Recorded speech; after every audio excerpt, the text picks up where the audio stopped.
আম্মি কি ওয়াজ শুনতে আইছেন নাকি কোনো সমস্যা আম্মে? জি হুজুর, আম্মের এই কইতেছিলাম। আমনে যে পিছে তাকাইলেন, জি জি, আমনে যে ঠ্যাংটা নামায় বলেন আমনের এই জিগাইছি। জি জি, আম্মের এই কোনো সমস্যা আমনের? তা আমনে কোনো নরেনও না সরেনও না, আর যখন কোনো কথা বলি তখন ফুসুর ফুসুর করেন, কানাকানি কথা কথা বলেন। কি মনে করছেন মুই টের পাই নাই? আমি কি হেই পারেন লো? আপনি কোন বাইলে মোরে মারতে চান, হেই বাইলে মুই মারমু, বুঝলেন? তা হা না কোনো চাঁদবোধ নাই করে মেয়ে, কি হয়েছে কি? ওই মেয়ে আমার মাহফিলে তো স্বরাষ্ট্রমন্ত্রীও থাকে, আইজিপিও তো থাকে, সমস্যা কি? একবারে নিথর হয়ে গেলেন, ব্যাপারটা কি? ওনারাও মেহমান, আমরাও মেহমান, আপনারাও মেহমান, আপনি কোনো চাঁদবোধ নাই করে, কি সমস্যা কি? নাকি মোনাজাত করে দিয়ে জামোগা? তা হা না কর না কেলা, কি সমস্যা কি? আবার কর। তা জোরে শুকরিয়া আদায় করেন, জোরে কোন আলহামদুলিল্লাহ। আমি কি এখানে কোনো দলের ছিল্লে বইছি? আমাকে সবাই ভালোবাসে, আমি সবার প্রাণের বক্তা, ঠিক আছে না? তা আজকে কপাল ভালো, আপনাকেও কপাল ভালো, আমারও কপাল ভালো। মান্যবর প্রধান অতিথি, আপনাদের প্রধান বক্তা এবং আমাদের এই স্থানীয় থানার সম্মানিত ঊর্ধ্বতন কর্মকর্তা, তিনিও সম্মিলিতভাবে আমরা একই টাইমে আমরা মাইকের সামনে বসেছি, আপনাদের সম্মুখপানে বসেছি। তাতে আপনারা খুশি না বেজার? এখানে যে ছেলেটা উপস্থাপনা করতেছেন, এই ছেলেটা উপস্থাপনায় আমি বলবো কাঁচা। আপনারা অনেকে আমাকে দেখে মনে করবেন যে হুজুরে এত কথা কয় কি লিগে। আপনারা দেখছেন তো আমার আগে যে বক্তা ওয়াজ করছে, বক্তা কি কইছে ওয়াজে? যে আমরা ছোটবেলা থেকে যার ওয়াজ শুনি, কথা কয় না? ওর বাপেও আমারে পাইলে আমার হাতে চুমা দিত। ওর বাপে যে মরে গেছে না, ওর বাপে আমারও কইতো আমার একটা ছেলে আছে, দোয়া করবেন। এই ছেলেও টুকটাক কথা বলতেছে এখন থেকেই, আল্লাহ যেন ওরে আপনাদের মতন, আপনাদের চাইতো কবুল করে। তা আমরা বলতাম যে আমাদের চাইতো আল্লাহ তাআলা আরো বড়ভাবে কবুল করুন।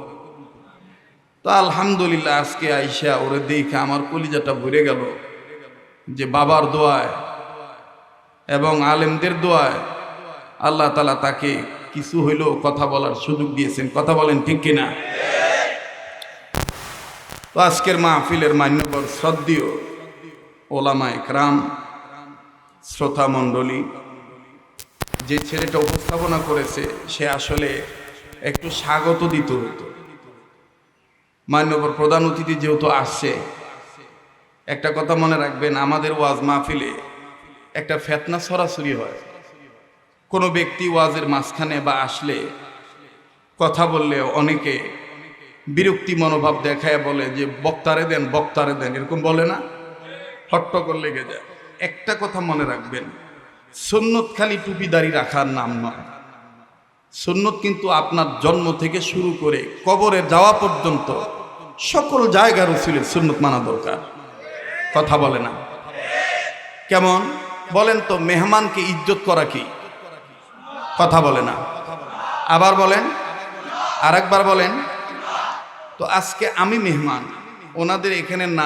ভাইজান রিকশা চলে না চালক সারা, নৌকা চলে না মাঝি সারা, রিকশা চলে না চালক সারা, নৌকা চলে না মাঝি সারা, দুনিয়া চলে না আল্লাহ ছাড়া, জোরে দুনিয়া চলে না ছাড়া, মুমিন চলে না জিকির ছাড়া, লা ইলাহা